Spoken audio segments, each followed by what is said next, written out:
তো গাইছ আজি অন্য এটা ভিডিঅ'ত আপোনালোক সকলোকে স্বাগতম জনাই আৰম্ভ কৰিব লৈছোঁ ভিডিঅ'টো আজি হনুমান মন্দিৰৰ পৰা গোগামুখ হনুমান মন্দিৰৰ পৰা তো গাইছ মানে হনুমান মন্দিৰলৈ আমি বিয়া পাতিব পৰা ছেকেণ্ড টাইম আৰু ভিডিঅ'টো তো আপোনালোকৰ ভিতৰৰ মানে পৰিৱেশটো দেখাবলৈ চেষ্টা কৰিম যিমান পাৰোঁ। তো গাইছ ভিডিঅ'টো কণ্টিনিউ চাই থাকক।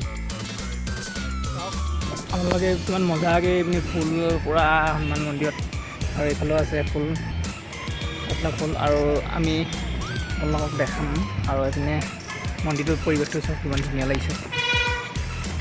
বিয়া পাতি ফাৰ্ষ্ট যিদিনাখনি ঘৰলৈ যাব আহিছিলোঁ মুনুক আনি পিনে সেইদিনাখনি আমি ইয়াত আহি সেৱা কৰিছিলোঁ আৰু এইফালে চাওক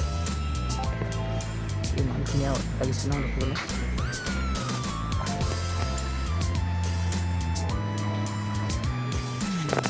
আৰু এইফালে আছে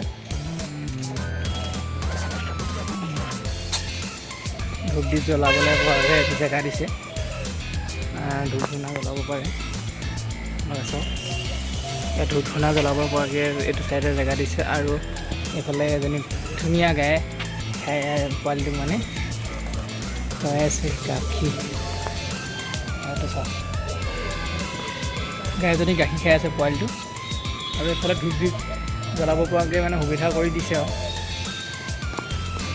এইটো চাইডো দিছে, এইটো চাইডো দিছে, এইটো চাইডো দিছে, মানে ব্যৱস্থা কৰি দিছে। দান পাত্ৰ দিছে জয় বজৰংবলী।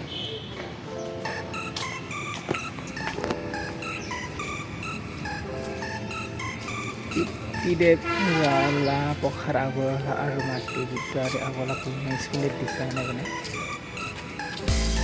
তেওঁলোকৰ স্মৃতিত মানে বনাই দিছে আৰু এইফালে ধূপ দি জ্বলাব পৰাকৈ ধুনীয়াকৈ দিছে জেগাটো। এইফালে আছে গণেশ বাবা, অলপ আগত আপোনালোকক দেখাইছিলোঁ ৰাম লক্ষ্মণ হনুমান ভক্ত যিহেতু তাক লগাই দিছে।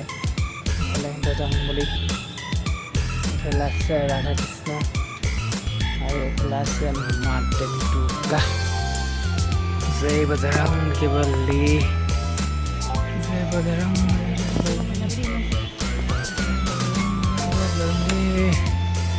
এইফালে চাওক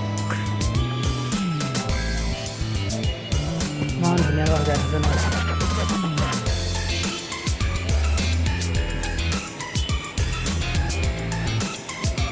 ৰামদেৱজী মহাৰাজা, ৰামদেৱজী মহাৰাজা ৰামদেৱজী আৰু এইফালে লেফ্ট চাইডে আপোনালোকক দেখাই দিছোঁ মই। এইফালে চাওক পূৰা মূৰ্তি বনাই দেখা আছে। এইফালে আছে দেৱী আৰু এইফালে আছে মা দেৱী, ওপৰত আছে মহাদেৱ বম ভলে আৰু এই গছডালত চাওক এইটো নাহৰ ফুটু যি বাঘ বুলি নে কি বুলি কয়, তাৰ ওপৰত উঠি আছে মানে বাঘটো পূৰা ওপৰত উঠাই থোৱা আছে। সেনেকুৱাকৈ দৃশ্যটো বনাইছে মানে। আৰু ইফালে আছে কৃষ্ণ ৰাধা কৃষ্ণ। ইয়াত সোমালে একদম বহুত ঠাণ্ডা হৈ যায় ন জেগাটো। আৰু এইফালে বনাই দেখুৱাইছে মানে গছৰ ওপৰত বান্দৰ উঠি থকা। এইফালে আছে ভগৱান বিষ্ণুদেৱ আছে এইফালে, এইফালে গৰুড় পক্ষীৰ ওপৰত উঠি আছে, তেওঁ বাহনৰ ওপৰত আৰু এইফালে আছে বজৰংবলী।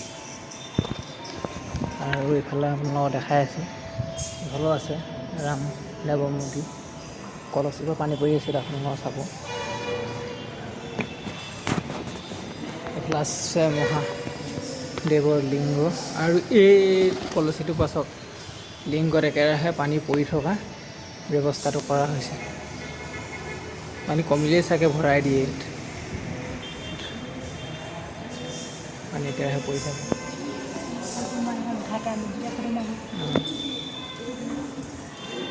আৰু এইফালে চাওক এইফালে দেখাইছে মানে গণেশ ব্ৰহ্মাদেৱ, আপোনাৰ ৰাধা ৰাম সীতা ন।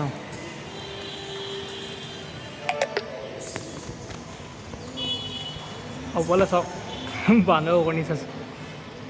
ৰাস্তা পিনে দেখাই দিছোঁ আৰু ওপৰৰ পৰা মানে তলৰ দৃশ্যটো আপোনালোকক দেখাই দিছোঁ। ওপৰৰ মন্দিৰ ওপৰৰ ভাগৰ পৰা তলৰ যিখন মানে গাৰ্ডেন আছে তাত দেখাই দিছোঁ। চাওক পূৰা গছ গছনি নধৰা হৈ আছে পুলৰ পৰা আদি কৰি নধৰা হৈ আছে। তো আজিলৈ ভিডিঅ'টো ইমানেই আছিলে। যদি ভিডিঅ'টো ভাল পালে লাইক কৰি দিব, আৰু চেনেলটো যদি নতুনকৈ আহিছে আপোনালোকে মোৰ চেনেলটো ছাবস্ক্ৰাইব কৰি কাষত থকা বেল আইকনটো প্ৰেছ কৰি দিব। তো গাইছ আজিলৈ ভিডিঅ'টো ইমানেই, বাই বাই।